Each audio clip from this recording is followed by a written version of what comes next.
حدیث پاک میں ہے، دنیا مومن کے لیے قید خانہ اور کافر کے لیے جنت ہے۔ ظاہر ہے قید خانے میں تکلیفیں ہی ہوتی ہیں۔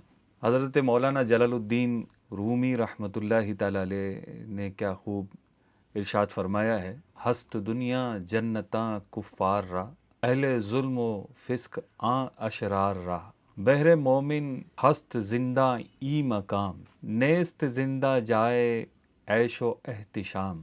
یعنی کافروں، ظالموں اور شریروں کے لیے یہ دنیا جنت ہے، جبکہ ایمان والوں کے لیے یہ دنیا قید خانہ ہے۔ ہمیں یہ سمجھنے کی ضرورت ہے کہ یہ دنیا مومن کے لیے، ایمان والوں کے لیے قید خانہ ہے، اور قید خانے میں عیش و راحت نہیں ہوتے، قید خانے میں آزادی نہیں ہوتی، قید خانے میں چین و سکون، آرام، تمام خواہشات کی تکمیل نہیں ہوتی۔ قید خانہ ہوتا ہے، وہ گھر جیسا اس میں آرام ہو ہی نہیں سکتا۔ کیونکہ مومن کا، ایمان والے کا اصل گھر تو آخرت ہے، اللہ کی رحمت سے جنت ہے، اس کے حبیب صلی اللہ علیہ وسلم کا جنت الفردوس میں پڑوس ہے۔ تو یہ دنیا اصل میں اس کا جائے قرار نہیں ہے، اس کو یہاں رہنا نہیں ہے۔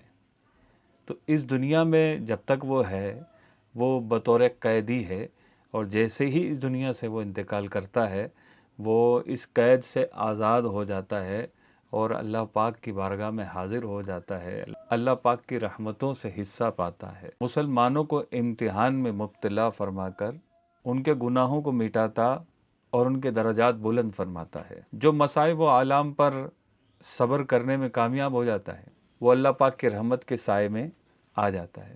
تو جس نے بے صبری کی، واویلا کیا، ناشکری کے کلمات زبان سے نکالے، یا بیزار ہو کر خودکشی کی راہ لی، وہ اس امتحان میں بری طرح فیل ہو گیا اور کروڑ زائد مصیبتوں کا شکار ہو گیا۔ بے صبری کرنے سے مصیبت تو جانے سے ہی، الٹا صبر کے ذریعے ہاتھ آنے والا عظیم الشان ثواب بھی ضائع ہو جاتا ہے، جو کہ بذات خود ایک بہت بڑی مصیبت ہے۔ حضرت عبداللہ بن مبارک رحمۃ اللہ تعالی علیہ ارشاد فرماتے ہیں، مصیبت ابتداً ایک ہی ہوتی ہے، جب مصیبت زدہ بے صبری اور واویلا کرتا ہے تو یہ دو ہو جاتی ہیں۔ ایک تو وہی مصیبت باقی رہتی ہے، دوسرا صبر کرنے پر ملنے والا اجر کا ضائع ہو جانا ہے، اور یہ اجر ضائع ہو جانے والی مصیبت پہلی مصیبت سے بڑی ہے۔ اللہ پاک ہمیں سمجھنے کی سعادت نصیب فرمائے۔ ملتے ہیں انشاءاللہ اگلی ویڈیو۔ حدیث مبارکہ میں ہے کہ جس نے مصیبت پر صبر کیا، یہاں تک کہ اس کو اچھے صبر کے ساتھ لوٹا دیا، اللہ تبارک و تعالیٰ اس کے لیے 300 درجات لکھے گا۔ ہر درجے کے درمیان زمین و آسمان کے برابر فاصلہ ہوگا۔ ہمارے اسلاف رحمہم اللہ المبین مصیبت پر ملنے والے ثواب کے تصور میں ایسے گم ہو جاتے تھے کہ انہیں مصیبت کی پرواہ ہی نہیں رہتی تھی۔ حضرت سیدنا فتح موصلی رحمۃ اللہ تعالی علیہ کی اہلیہ محترمہ ایک بار گر گئیں، اس سے ان کا ناخن مبارک ٹوٹ گیا، لیکن درد سے کرانے کے بجائے وہ ہنسنے لگیں۔ کسی نے پوچھا، محترمہ کیا زخم میں درد نہیں ہو رہا؟ فرمایا، صبر کے بدلے ہاتھ آنے والے ثواب کی خوشی میں مجھے چوٹ کی تکلیف کا خیال ہی نہیں آ سکا۔ تو ان کا یقین کس قدر پختہ تھا کہ ثواب کی خوشی میں ناخن ٹوٹنے کی تکلیف کا احساس تک نہیں ہوتا تھا انہیں۔ ایک ہمارے جیسے کمزور لوگ ہیں کہ ذرا سے پریشان ہوتے ہیں، ذرا سی تکلیف کا شکار ہوتے ہیں تو سب کو بتاتے پھرتے ہیں، ہر ایک پر اس کا اظہار کرتے پھرتے ہیں، لوگوں سے ہمدردیاں وصول کرنے کی کوشش کرتے رہتے ہیں۔ ہم چاہتے ہیں کہ سب ہم پر رحم کھائیں، ہم پر ترس کھائیں، ہمارے ساتھ ہمدردی جتائیں۔ یہ ایک الگ موضوع ہے کہ ہمیں مصیبت زدہ کے ساتھ ہمدردی کرنی چاہیے، جہاں تک ہو سکے اس کی مدد کرنی چاہیے، اس کا اگر کوئی مسئلہ ہم حل کر سکتے ہیں تو ہمیں حل کرنا چاہیے، یہ ایک الگ موضوع ہے۔ لیکن کیا ہمیں اپنی تکلیف کا دوسروں پر اظہار کرنا چاہیے یا نہیں کرنا چاہیے؟ یہ ایک ذاتی حیثیت سے اگر ہم غور کریں کہ اس طرح صبر کرنے کے بجائے لوگوں سے کہتے پھرنا، یہ اچھی بات نہیں ہے۔ حجت الاسلام حضرت سیدنا امام محمد بن محمد غزالی رحمۃ اللہ تعالی علیہ ارشاد فرماتے ہیں، اگر تو واقعی اللہ پاک کو عظمت والا سمجھتا ہے تو اس کی نشانی یہ ہے کہ بیماری میں زبان پر حرف شکایت نہ لائے، اور مصیبت آ پڑے تو اسے دوسروں پر ظاہر نہ ہونے دے۔ اس بات سے انکار نہیں کہ یہ کوئی چھوٹی بات نہیں ہے کہ بندہ پریشان ہو، تکلیف میں مبتلا ہو اور وہ کسی سے نہ کہے، بڑا مشکل کام ہے۔ لیکن اس مشکل کام کا بدلہ اور اس مشکل کام کا اجر تو دیکھیے کتنا عظیم الشان ہے۔ رسول اللہ صلی اللہ تعالی علیہ وآلہ وسلم نے ارشاد فرمایا، جس کے مال یا جان میں مصیبت آئی پھر اس نے اسے پوشیدہ رکھا اور لوگوں پر ظاہر نہ کیا، تو اللہ پاک کے ذمہ کرم پر حق ہے کہ وہ اس کی مغفرت فرما دے۔ اللہ پاک میری، آپ کی، ہم سب کی مغفرت فرمائے اور ہمیں مصیبت پر صبر کرنے کی سعادت نصیب فرمائے، آمین۔ ہمیں چاہے کیسی ہی مصیبت آ جائے، اس کی اذیت اور اس کے بڑے ہونے پر نظر رکھنے کے بجائے اس پر ملنے والے ثواب آخرت پر غور کریں۔ کام مشکل ہے مگر اس طرح صبر کرنا آسان ہوگا، اور اگر ہم صبر کرنے میں کامیاب ہو گئے اس عظیم الشان ثواب کے حقدار ہو جائیں گے جسے دیکھ کر لوگ رشک کریں گے۔ اللہ پاک کے محبوب صلی اللہ تعالی علیہ وآلہ وسلم نے ارشاد فرمایا، جب بروز قیامت بیماروں اور آفت زدوں کو ثواب عطا کیا جائے گا تو عافیت والے تمنا کریں گے کہ کاش دنیا میں ہماری کھالیں کینچیوں سے کاٹی جاتی۔ مشہور مفسر مفتی احمد یار خان نعیمی رحمۃ اللہ تعالی علیہ حدیث مبارکہ کی شرح میں فرماتے ہیں، یعنی تمنا اور آرزو کریں گے کہ ہم پر دنیا میں ایسی بیماریاں آئی ہوتی ہیں جن میں آپریشن کے ذریعے ہماری کھالیں کاٹی جاتی، تاکہ ہم کو بھی وہ ثواب آج ملتا جو دوسرے بیماروں اور آفت زدوں کو مل رہا ہے۔ مصیبت زدہ واقعی قابل رحم ہے، بیمار قابل رحم ہے، پریشان حال قابل رحم ہے، لیکن بروز قیامت ملنے والے اجر و ثواب کا اندازہ کون لگا سکتا ہے؟ خدا کی قسم اگر یہ صبر کرنے میں کامیاب ہو جائے اور دنیاوی ناکامی کو اہمیت نہ دے اور اللہ پاک کی رضا پر نظر رکھے تو انشاءاللہ اس کی قبر بھی روشن ہوگی اور انشاءاللہ آخرت بھی جگمگائے گی۔ منقول ہے کہ کسی بزرگ نے حضرت حسن بن ذکوان علیہ رحمت الرحمن کو ان کی وفات کے 1 سال بعد خواب میں دیکھا تو پوچھا کون سی قبریں زیادہ روشن ہیں؟ فرمایا دنیا میں مصیبتیں اٹھانے والوں کی۔ غور تو کریں، وہ گھپ اندھیری قبر جسے دنیا کی کوئی طاقت روشن نہیں کر سکتی۔ انشاءاللہ نور مصطفیٰ صلی اللہ علیہ وسلم کے صدقے پریشان حالوں کے لیے، بیماروں کے لیے، مصیبت زدوں کے لیے روشن ہوں گی۔ انشاءاللہ مصیبت زدوں کی قبریں روشن ہوں گی اور جنت مسکن ہوگا انشاءاللہ۔ اللہ پاک ہمیں ہر طرح کے مصائب و آلام سے محفوظ رکھے اور آنے والی مصیبتوں پر صبر کرنے کی سعادت نصیب فرمائے۔ ملتے ہیں انشاءاللہ اگلی ویڈیو میں۔ رسول اللہ صلی اللہ تعالی علیہ وآلہ وسلم نے ارشاد فرمایا، جہنم شہوتوں لذتوں سے ڈھانپی ہوئی ہے اور جنت تکلیفوں سے ڈھانپی ہوئی ہے۔ مشہور مفسر مفتی احمد یار خان نعیمی رحمۃ اللہ تعالی علیہ اس حدیث مبارکہ کی شرح میں فرماتے ہیں، دوزخ خود خطرناک ہے لیکن اس کے راستے میں بناوٹی پھول و باغات ہیں۔ دنیا کے گناہ بدکاریاں جو بظاہر بڑی خوشنما ہیں یہ دوزخ کا راستہ ہیں، اور جنت بڑا باردار ہریالہ پھلوں سے لدا ہوا باغ ہے، لیکن اس کا راستہ بڑا خاردار ہے جسے طے کرنا نفس پر گرا ہے، ہم پر بہت مشکل ہے۔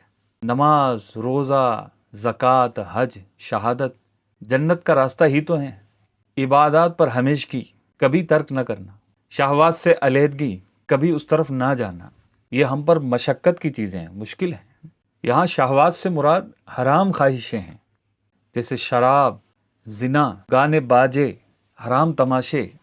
تو بظاہر خوشنما نظر آنے والی یہ دنیاوی لذتیں ہیں جن کے حاصل کرنے کے ذرائع بھی ناجائز اور حاصل کرنے کے بعد ان سے اٹھانے والے فوائد بھی ناجائز، کسی پر ظلم کر کے کمایا ہوا مال، رشوت لے کر جمع کی ہوئی جائیداد، یہ بظاہر بہت خوشنما لگ رہی ہوتی ہے، اصل میں یہ جہنم کے راستے ہیں۔ اللہ پاک ہمیں ان راستوں سے بچنے اور ان راستوں کی طرف دیکھ کر رشک کرنے سے بھی بچنے کی سعادت نصیب فرمائے۔ ایسے منہ کے بل گرنے کے بجائے ہمیں تھوڑا عقل سے کام لینا چاہیے کہ جو چیز جائز ہی نہیں ہے وہ مسلمان کی نگاہ کا مرکز کیسے بن سکتی ہے۔ مسلمان کا مطمع نظر، مسلمان کا مقصد تو اللہ پاک کی رضا اور اس کے حبیب صلی اللہ علیہ وسلم کی رضا ہونا چاہیے، جس کے نتیجے میں انشاءاللہ جنت میں داخلہ ہوگا اور وہ ایسا دائمی گھر ہوگا جس سے ہمیں کوئی نکال نہ سکے گا۔ تو اللہ پاک ہمیں سمجھنے کی سعادت نصیب فرمائے۔ ملتے ہیں انشاءاللہ اگلی ویڈیو میں۔ مصیبت آنے پر صبر کرنا چاہیے اور ایک دوسرے کو صبر کی تلقین کرنا چاہیے، اور اس خیال کو ذہن میں نہیں لانا چاہیے کہ میں نے تو کچھ کیا ہی نہیں، مجھ پر مصیبت کیوں آ گئی۔ اللہ پاک ثواب اور درجات کی بلندی کے لیے بھی مسلمانوں کو امتحانات میں مبتلا فرماتا ہے۔ تو مصیبت آنے پر پریشان ہو کر کوئی غلط قدم اٹھانے، مثلا خودکشی کی راہ اختیار کرنے کی شرعن اجازت نہیں ہے۔ مسلمان کا یہ راستہ ہی نہیں ہے کہ وہ مصیبتوں سے تنگ آ کر خودکشی کی راہ اختیار کرے۔ ہمیں چاہیے کہ مصیبت آنے پر ہم دل کو اللہ پاک سے ڈرائیں، توبہ و استغفار کرتے ہوئے اپنا یہ ذہن بنائیں کہ ہم پر جو یہ مصیبت نازل ہوئی یہ ہو سکتا ہے ہمارے کسی گناہ کے سبب آئی ہو۔ اللہ پاک ارشاد فرماتا ہے اور تمہیں جو مصیبت پہنچی وہ اسی کے سبب ہے جو تمہارے ہاتھوں نے کمایا، اور بہت کچھ تو ہم معاف فرما دیتے ہیں۔ اللہ پاک بہت سارے گناہ ہمارے معاف فرما دیتا ہے، لیکن اگر ہمارے بہت سارے گناہوں میں سے کسی گناہ کی سزا کے طور پر ہمیں کسی امتحان میں مبتلا کیا گیا تو اس کا مطلب یہ نہیں ہے کہ ہم نے کچھ کیا ہی نہیں، ہمیں کیوں مصیبت میں مبتلا کیا گیا یا ہم پر کیوں پریشانی آئی۔ ایسی نادانوں والی باتیں کرنے کے بجائے خود کو ڈرانا چاہیے کہ میرے اتنے گناہ ہیں، ان گناہوں میں سے اگر کسی ایک گناہ کے سبب مجھ پر یہ آزمائش آئی ہے تو اس آزمائش سے نکلنے کے راستے تلاش کرنے اور اللہ پاک کی بارگاہ میں توبہ کر کے اس کو راضی کرنے کی کوشش کروں، نہ یہ کہ اس مصیبت کا سب کے سامنے اظہار کرتا پھروں یا اس کے لیے کوئی غلط قدم اٹھاؤں کہ میں بہت زیادہ پریشان ہو گیا، مجھ پر تو زمانے کی مصیبتیں ٹوٹ پڑی۔ مردوں کا یہ کام نہیں کہ پریشانی، ذرا سی پریشانی آئی تو فوراً ہی اس میدان سے بھاگنے کی راہ اختیار کی۔ امام غزالی رحمۃ اللہ تعالیٰ علیہ نے ایک بہت پیارا واقعہ نقل کیا کہ ایک بزرگ رحمۃ اللہ تعالیٰ علیہ پر کسی نے گھر کے اوپر سے مٹی کا ایک برتن تشت انڈیل دیا، آپ پر مٹی ڈال دی، آپ نے مٹی جھاڑی، اللہ کا شکر ادا کیا تو لوگوں نے عرض کیا آپ شکر کس بات کا ادا کر رہے ہیں؟ آپ رحمۃ اللہ تعالیٰ علیہ نے بڑی عاجزی فرماتے ہوئے ارشاد فرمایا جو آگ میں ڈالے جانے کا مستحق ہو، اگر اس کے سر پر فقط خاک ڈالنے پر اکتفا کیا جائے تو کیا یہ شکر کا مقام نہیں ہے؟ اور ایک طرف ہم ہیں کہ نیکیاں نام کو نہیں ہیں، اس کے باوجود بھی ہمیں یہ خوش فہمی ہو چلی ہے کہ ہم نے تو کچھ کیا ہی نہیں ہے۔ تو اللہ پاک ہمیں عاجزی کی دولت نصیب فرمائے، ان بزرگان دین رحمہم اللہ المبین کی سیرت اپنانے کی توفیق نصیب فرمائے، ان کے صدقے ہمیں بھی ان کے جیسا صبر عطا فرمائے۔ ملتے ہیں انشاءاللہ اگلی ویڈیو میں۔ حضرت سیدنا عروہ رضی اللہ تعالیٰ عنہ کے والد گرامی مشہور صحابی حواری رسول حضرت زبیر بن عوام رضی اللہ تعالیٰ عنہ ہیں۔ آپ کی عبادت و ریاضت کا عالم یہ تھا کہ دن میں چوتھائی قرآن 1/4 قرآن دیکھ کر پڑھا کرتے تھے اور 7.5 پارے رات تہجد کی نماز میں پڑھا کرتے تھے۔ آپ کے جود و سخاوت کا عالم یہ تھا کہ آپ کا باغ تھا، وہ باغ میں جب پھل پک کر تیار ہو جاتے تو اس باغ کی جو دیوار ہوتی تھی، مٹی کی دیواریں باغوں کی ہوا کرتی تھی، آج بھی باغات کی دیواریں مٹی کی ہوتی ہیں، تو مٹی کی جو دیوار ہوتی تھی اس دیوار کو آپ گرا دیتے، مکمل طور پر آپ باغ کے اختیارات ان فقراء مساکین غریبوں میں تقسیم کر دیتے تھے کہ جس کا جیسے دل کرے آئے کھائے، اور پھر کھانے کے بعد وہ جو پھل ہیں ان کو چاہے تو اپنے ساتھ باندھ کر لے جائے۔ یہ آپ کی سخاوت کا عالم تھا، گن کر نہیں بلکہ باغ کی دیوار کھول دی، اب جس کا جیسا دل کرے ویسے ہی اس باغ کو استعمال کرے۔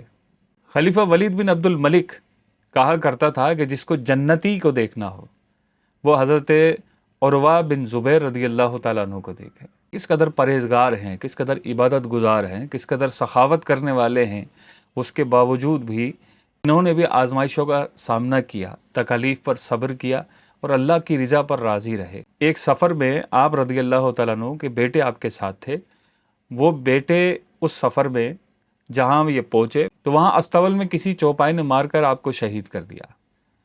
اسی سفر میں حضرت عروہ رضی اللہ تعالیٰ عنہ کے پاؤں میں ایک زخم ہو گیا جس کو مرض عاقلہ کہتے ہیں۔ مرض عاقلہ وہ ہوتا ہے کہ اگر جہاں وہ مرض ہو گیا اگر اس جگہ کو کاٹا نہ گیا تو وہ زخم بڑھتے بڑھتے آگے تک چلا جاتا ہے۔ تو مرض عاقلہ آپ کے پیر میں ہوا جس کی وجہ سے آپ کے پیر کو کاٹنا پڑ گیا۔ تو یہ ایک ہی سفر میں آپ کا بیٹا بھی شہید ہوا اور ساتھ ساتھ آپ کا پیر بھی اس مرض کی وجہ سے کاٹنا پڑ گیا۔ ان تمام تکلیف کے باوجود اس رات کے وظائف بھی اور جو آپ کے معمولات تھے وہ بھی آپ نے ترک نہ کیے۔ اندازہ لگائیے کہ ان کی تقویٰ، پرہیزگاری، سخاوت، آزمائشیں، ایک ہی دن میں آپ کا بیٹا شہید ہو جاتا ہے، پاؤں کاٹنا پڑ جاتا ہے، پھر بھی آپ کے جو معمولات تھے وہ آپ نے ترک نہیں فرمائے۔ ہم ذرا سی تکلیف آنے پر، ذرا سی بیماری آنے پر فرض نماز تک چھوڑ دیتے ہیں اور اس کی پرواہ نہیں کرتے، اور ہم سمجھتے ہیں کہ دنیا کے سب سے بڑے مصیبت زدہ ہم ہی ہیں، سب سے زیادہ پریشان حال ہم ہی ہیں، اور زبان سے اول پھول بکنا شروع کر دیتے ہیں۔ بے شک ہماری مصیبت سے انکار نہیں، ہماری پریشانیوں سے انکار نہیں، ہماری بیماریوں سے انکار نہیں، لیکن اگر ہم یہ غور کریں کہ ہم سے بھی بڑے بڑے مصیبت زدہ پریشان حال دنیا میں موجود ہیں، تو یہ ہمارا جو غم ہے، جو ہمیں اندر ہی اندر کھا رہا ہے، امید ہے کہ اس میں کمی آئے گی اور اللہ پاک کی بارگاہ میں شکر ادا کرنے کا یہ ہمارا ذہن بنے گا۔ اللہ پاک عمل کی سعادت نصیب فرمائے۔ مصیبت پھر مصیبت ہے کہ جسے ہو وہ اسے بڑی ہی محسوس کرتا ہے۔ مثلا نزلے والا وہ یہ سمجھتا ہے کہ مجھ پر مصیبت کا پہاڑ ٹوٹ گیا ہے، اور کینسر والا تو بالکل ہی دل چھوڑ بیٹھتا ہے اور زندگی سے نا امید ہو جاتا ہے۔ حالانکہ نزلے والا ہو یا کینسر والا، سب کو ایک دن مرنا، اندھیری قبر میں اترنا ہے۔ یہ ایک حقیقت ہے کہ اگر وہ کینسر سے ٹھیک ہو بھی جاتا ہے یا نزلے والا نزلے سے شفا پاتا ہے، تو بالآخر سب کو مرنا تو ہے، موت ایک دن آنی ہے، قیامت کے مراحل سے گزرنا ہے۔ دنیا میں تکلیف جتنی زیادہ شدید ہوتی ہے اس کا ثواب بھی مزید ہوتا ہے۔ رسول اللہ صلی اللہ تعالی علیہ وآلہ وسلم نے کیا خوب ارشاد فرمایا ہے، بڑا ثواب بڑی مصیبت کے ساتھ ملتا ہے۔ اللہ تعالیٰ جب کسی قوم کو پسند فرماتا ہے تو اسے مصیبت میں مبتلا فرماتا ہے، پھر جو آزمائش پر راضی رہا اس کے لیے رضا ہے، اور جو ناراض ہوا اس کے لیے ناراضی ہے۔ اس سے انکار نہیں ہے کہ ہر مصیبت زدہ قابل رحم ہے، لیکن اگر یہ مصیبت زدہ یہ ذہن بنائے کہ مجھ سے بھی بڑے بڑے دنیا میں مصیبت زدہ ہیں، مجھ سے بھی بڑے بڑے بیمار ہیں، مجھ سے بھی بڑے بڑے پریشان حال دنیا میں موجود ہیں، تو امید ہے کہ اس کا جو دل کا غم ہے وہ کم ہوگا اور صبر کرنا انشاءاللہ آسان ہوگا۔ حضرت سیدنا شعبی رضی اللہ تعالیٰ عنہ فرمایا کرتے تھے، اگر اپنے اوپر آئی ہوئی آفت کا لوگ اس سے بڑی آفت کے ساتھ موازنہ کرتے تو ضرور بعض آفتوں کو عافیت جانتے۔ غم غلط کرنے کا ایک طریقہ یہ بھی ہے کہ انبیاء کرام علیہم الصلاۃ والسلام اور خصوصاً سید الانبیاء صلی اللہ تعالی علیہ وآلہ وسلم پر آنے والے مصائب و آلام کو یاد کیا جائے۔ رسول اللہ صلی اللہ تعالی علیہ وآلہ وسلم نے ارشاد فرمایا، جسے کوئی مصیبت پہنچے اسے چاہیے کہ اپنی مصیبت کے مقابلے میں میری مصیبت کو یاد کرے کہ بے شک وہ سب مصیبتوں سے بڑھ کر ہے۔ اللہ پاک ہمیں صبر کی سعادت نصیب فرمائے، صبر کرنے کی توفیق نصیب فرمائے، اور مصیبت کے مقابلے میں ملنے والے ثواب آخرت پر نظر رکھنے کی سعادت نصیب فرمائے۔ ملتے ہیں انشاءاللہ اگلی ویڈیو میں۔ مالدار مالدار ہوئے جا رہے ہیں، غریب غریب ہوئے جا رہے ہیں۔ مالدار کو دیکھو تو دن بدن ان کا مال بڑھ رہا ہے، ہم غربت کا شکار ہوئے جا رہے ہیں۔ ایک شہر میں نہیں دوسرے شہر میں بھی ان کے کاروباری شاخیں ہیں، بلکہ دنیا بھر میں ان کا کام بڑے زور و شور سے چل رہا ہے، خوب پیسہ آ رہا ہے، چاروں طرف سے پیسہ آ رہا ہے۔ ایک ہم ہیں کہ جو کما رہے ہیں وہی کھا رہے ہیں، بچائیں کیا کچھ بچتا ہی نہیں ہے، کسی کاروبار میں لگائیں کیا کچھ بچتا ہی نہیں ہے۔ ایک ہماری حالت ہے، یہ دیکھ دیکھ کر دماغ پھٹا جاتا ہے، دل غمزدہ رہتا ہے، اپنی جو محنت سے کمایا ہے وہ بہت تھوڑا لگنے لگتا ہے، کیا کریں۔ یہ ایک عام سی سوچ ہمارے معاشرے میں پائی جاتی ہے کہ ہر ایک یہ سوچ رہا ہوتا ہے، ہر ایک مالدار کو دیکھ رہا ہوتا ہے، اس کی ترقی کو دیکھ رہا ہوتا ہے، اور ایک اپنی زندگی پر افسوس کر رہا ہوتا ہے، جبکہ رسول اللہ صلی اللہ تعالی علیہ وآلہ وسلم نے ارشاد فرمایا کہ دو خصلتیں ایسی ہیں کہ جس میں ہوں اللہ پاک اس کو صابر و شاکر لکھ دیتا ہے۔ نمبر ایک کہ وہ دین کے معاملے میں اپنے سے برتر کو دیکھے، دین کے معاملے میں، علم میں، عمل میں اپنے سے برتر کو دیکھے، پھر اس کی پیروی کرے۔ مطلب اگر تم اچھے کام کرتے ہو تو اس کو بہت زیادہ مت سمجھو، ان حضرات کو دیکھو جو تم سے زیادہ نیکیاں کرتے ہیں، خواہ وہ زندہ ہوں یا فوت ہو گئے ہوں۔ لہذا مسلمان حضرات صحابہ کرام علیہم رضوان کی زندگیوں کو دیکھے، ان کے اعمال میں غور کرے کہ انہوں نے کیسی نیکیاں کی ہیں، تاکہ اس میں غرور پیدا نہ ہو اور زیادہ نیکیوں کی کوشش کرے۔ اس سبب کی وجہ سے اللہ پاک اس کو صابر لکھ دے گا کہ جب وہ شخص ان جیسی نیکیاں نہیں کر سکے گا تو اسے رنج ہوگا، دکھ ہوگا، تو افسوس کرے گا، یہ اس کا صبر ہوگا۔ ہم صحابہ کرام علیہ رضوان کو دیکھ کر افسوس کریں کہ اس وقت ہم نہ ہوئے، ہم بھی حضور صلی اللہ علیہ وسلم کے جمال سے آنکھیں ٹھنڈی کرتے، ان کے قدموں پر اپنی جان فدا کرتے۔ رسول اللہ صلی اللہ علیہ وسلم نے دوسری خصلت ارشاد فرمائی کہ دنیا کے معاملے میں اپنے سے کمتر کی طرف دیکھے، بس اللہ تعالیٰ کی حمد کرے، اللہ تعالیٰ کا شکر کرے تو اللہ اسے صابر اور شاکر لکھ دے گا۔ اس سوچنے سے اس پر بڑی مصیبت آسان ہو جائے گی۔ جیسے روز کا یہ جو ہوتا ہے نا کہ مالدار ہوئے جا رہے ہیں، ہم غریب ہوئے جا رہے ہیں، یہ جو روز ذہنی اذیت کا شکار ہے، اس سے اس کو نجات ملے گی اور وہ رب تعالیٰ کا شکر ہی کرے گا۔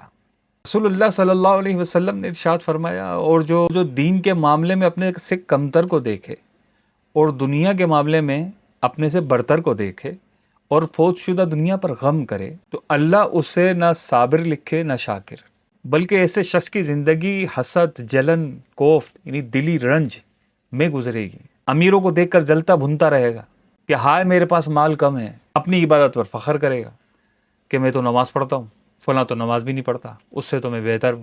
یہ اس کا تکبر ہوگا، کسی مسلمان سے خود کو بہتر سمجھنا یہ تکبر ہوگا۔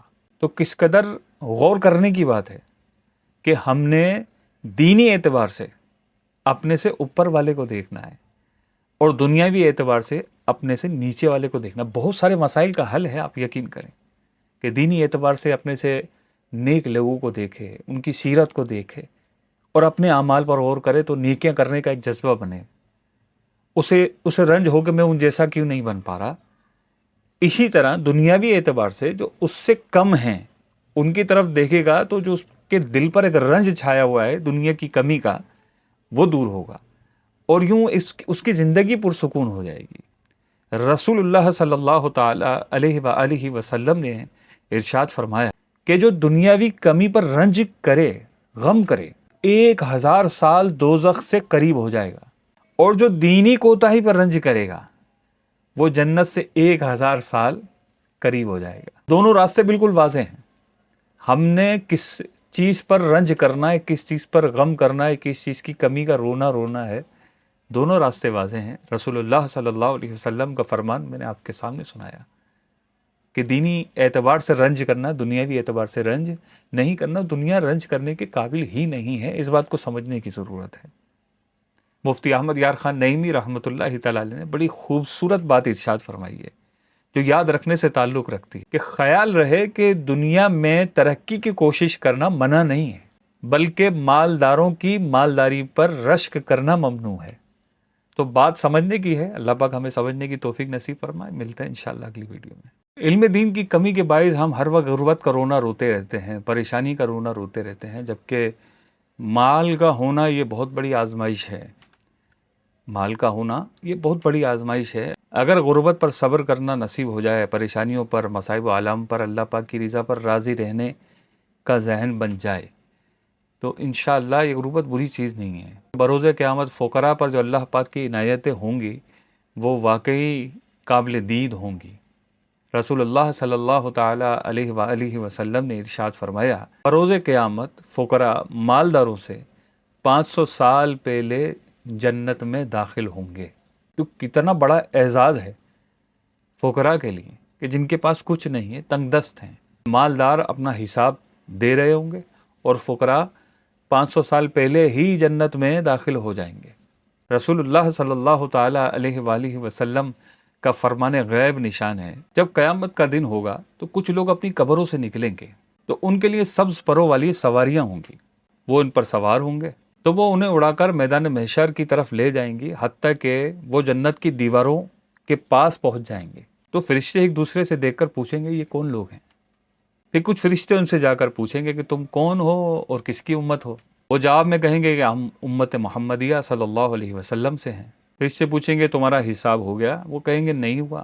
پوچھیں گے تمہارے اعمال کا وزن ہو گیا؟ تو وہ کہیں گے ہمارے اعمال کا وزن نہیں ہوا۔ کیا تم اپنے اعمال نامے پڑھ چکے؟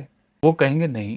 پھر فرشتے کہیں گے کہ واپس لوٹ جاؤ، یہ سب چیزیں پیچھے رہ گئیں۔ اس پر وہ لوگ کہیں گے کہ تم نے ہمیں کچھ دیا تھا جس پر حساب ہوگا؟ دنیا میں ہم کسی چیز کے مالک نہیں تھے کہ عدل کرتے، ظلم نہ کرتے، ہم تو بس اللہ پاک کی عبادت کرتے تھے، اس نے ہمیں بلایا تو ہم آ گئے۔ اتنے میں ایک آواز آئے گی کہ میرے بندوں نے سچ کہا، نیکی کرنے والوں پر کوئی مواخذہ نہیں، کوئی پوچھ گچھ نہیں، کوئی سوال جواب نہیں، اور اللہ پاک بخشنے والا مہربان ہے۔ تو فقراء کی یہ شان ہوگی کہ وہ مالداروں سے پہلے ہی جنت میں پہنچ جائیں گے۔ تو دنیاوی اعتبار سے تنگ دست ہونا، مال کی کمی ہونا یہ کوئی بری چیز نہیں ہے. اس کا نظارہ تو عین موقع پر نظر آنے والا ہے انشاءاللہ. جہاں ضرورت ہوگی اور مالداروں کو بھی ضرورت ہوگی اور فقراء کو بھی ضرورت ہوگی، وہاں فقراء کے اعزاز و اکرام کو دیکھا جائے گا.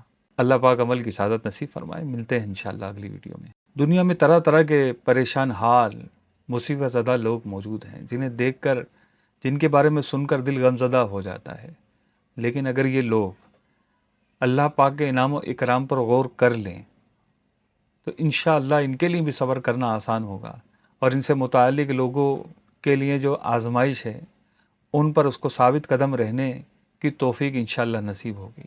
ہمارے معاشرے میں کم علمی کی وجہ سے مصائب عالم کو بہت برا سمجھا جاتا ہے، یہاں تک کہ مصائب عالم سے تنگ آ کر لوگ خودکشی کی راہ لیتے ہیں اور یہ سمجھتے ہیں کہ یہ خودکشی کرنا ہمارے لیے نجات کا ذریعہ بنے گا، ہمارے لیے آسانی کا کوئی راستہ نکل آئے گا. ایسا نہیں ہوتا، بلکہ یہ پہلے سے زیادہ مصیبت میں گرفتار ہو جاتے ہیں. تو جو فقراء ہیں، جو مساکین ہیں، جو تنگ دست ہیں، بے روزگار ہیں، بیمار ہیں، لاچار ہیں، طرح طرح کی مصیبتوں کے شکار ہیں، وہ اللہ پاک کی بارگاہ میں ان کا بڑا اعزاز و اکرام ہے. خدا کی قسم کل بروز قیامت ان کا اعزاز و اکرام دیکھنے والا ہوگا.